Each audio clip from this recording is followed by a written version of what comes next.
সেইটা একটু কত না, মানে তোমার এত ভালো ব্যবহার আমি ঠিক নিতে পারতেছি না। না মানে তোমার এত সুন্দর ব্যবহার কি কইরা সেইটাই তো বুঝতে পারতেছি না। আমার সকালে তো ওই ঝনঝনে কনকনে ঝগড়ার আওয়াজ দিয়ে শুরু হয়, আর আজ তো নরম নরম সুর দিয়ে তুমি কথা কইতেছো। ব্যাপারটা আজকের দিনে কি আমি তোমার সাথে ঝগড়া করতে পারি বলো? কেন কি আজকে আবার কি? কেন তোমার কি কিছু মনে নেই? আজকের দিনে তো তুমি এই বাড়িতে আমার বউ করে নিয়ে এসেছি। আজ তোমাদের 31তম বিবাহ বার্ষিকী, কিছুই মনে থাকে না? দেখো, আজ জীবন ধ্বংসের 31তম বছর হয়ে গেল, সেইটা নাকি আবার মনে করা লাগবে। কি দাদা আপনার মনে আছে তো? জানতাম থাকবে না। আরে আপনি যখন মনে রাখেন নাই তাহলে আমার মনে রাখে কি লাভ হইব, বুঝলে? সেই কখন থেকে দেখছি তুমি শুধু বিড়বিড় করেই যাচ্ছ। কি হয়েছে আমাকে একটু বলো।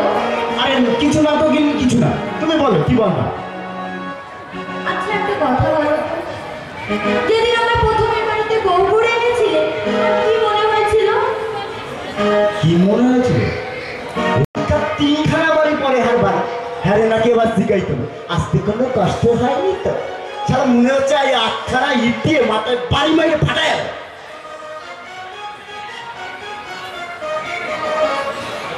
বাবা আপনি কি কিছু বললেন? আমার মনে হয় আমাদের আসতে কষ্ট না হলো আপনার খুব খুব কষ্ট হচ্ছে। তুমি যে কি বলো না, আমরা আসলে বাবার কষ্ট হবে কেন? তুমি দেখতে পাচ্ছ না আমরা আসলে বাবা কত খুশি। এইটা যদি খুশি হয় তাহলে দুঃখবানটা। আমার সুখ দুঃখ নিয়ে তোমার ভাবতে হবে না বাবা জীবন। আপনার মতো ওরকম দেখো হারকিটটা ওষুধ নিয়ে আমার ভাবতেও ইচ্ছা করে। কি হচ্ছে নাকি? তুমি কিন্তু আমার বাবাকে অপমান করছো। ভুলে যাও না উনি কিন্তু তোমার শ্বশুর মশাই। ওষুধ না কিটটা ওষুধ। এই এই পাশ থেকে আমরা কেউ ধরে রাখো, নাহলে কিন্তু আজকেই জামাই খুনের মামলা হয়ে যাবে, আমি কয়ে দিলাম। তুমি কি কিছু বললে বাবা? না মানে কইতেছিলাম কি মা, এই মেলায় এতগুলো পোলা থাকতে তোর এইটারই পছন্দ হলো? হ্যাঁ হ্যাঁ, সঙ্গে তোর নামের মিল খায়। হ্যাঁ, আর তোরে কত ভালোবাসা নাম রাখছিলাম পুরোহি, আর তুই বিয়ে করলি ওই সারা জগাইবে। হ্যাঁ, পুরুষের সাথে জগাইয়ের কোনো মিল খায়? পুরুষের সাথে জগার খুব মিল না থাক না থাক, তবে জগদীশের সাথে কিন্তু জগার খুব ভালো মিল। এটা ভগবানের সৃষ্টি। তাই না? ভগবানের সৃষ্টি। তোর ওই ভগবানের যদি পাইতাম, আমার পায়খানা ঘরের সামনে ওই যে নিম গাছটা আছে না, ওইটাই পাইতে ফিরে। বাবা তুমি কিন্তু আবার আমার বরকে অপমান করছো। আর কিছু বললে আমি এক্ষুনি বাড়ি ছেড়ে চলে যাব। তুমি দুঃখ পেও না সোনা, এরা ওষুধ বাড়িতে আর আমি এক্ষুনি বাড়ি চলে যেতাম। তুমি আর কষ্ট পেও না, জানোই তো তোমার শ্বশুর ত্যাগ করবে। হ্যাঁ ওই জন্যই তো ওই টেকো মানুষটাকে বারবার আমি ক্ষমা করে দিই। কি কইলি? আমি টেকো না? আমি টেকো? আর তোর বাবাই কি সালমান খান নাকি? হ্যাঁ, এই এখনো কইতেছি আপনারা এখানে ধরে রাখেন, নাহলে কিন্তু আজকে এখন পিটাপিটি লাগিয়ে যাবে। বাবা তুমি কিন্তু আবার আমার বরকে অপমান করছো।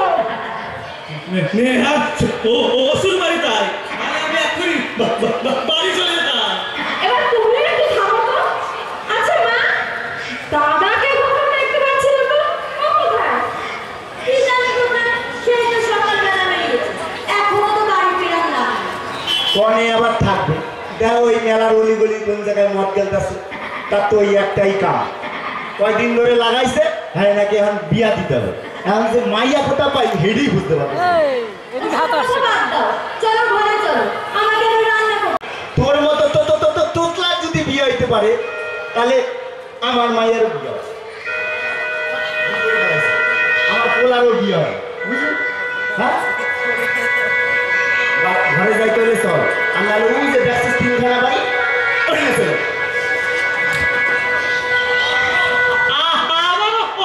অপমান ওষুধ বাড়ি তাই নাহলে আমি এক্ষুনি বাড়ি চলে যেতাম। আপনারা যাই বলেন না কেন এই কিপটে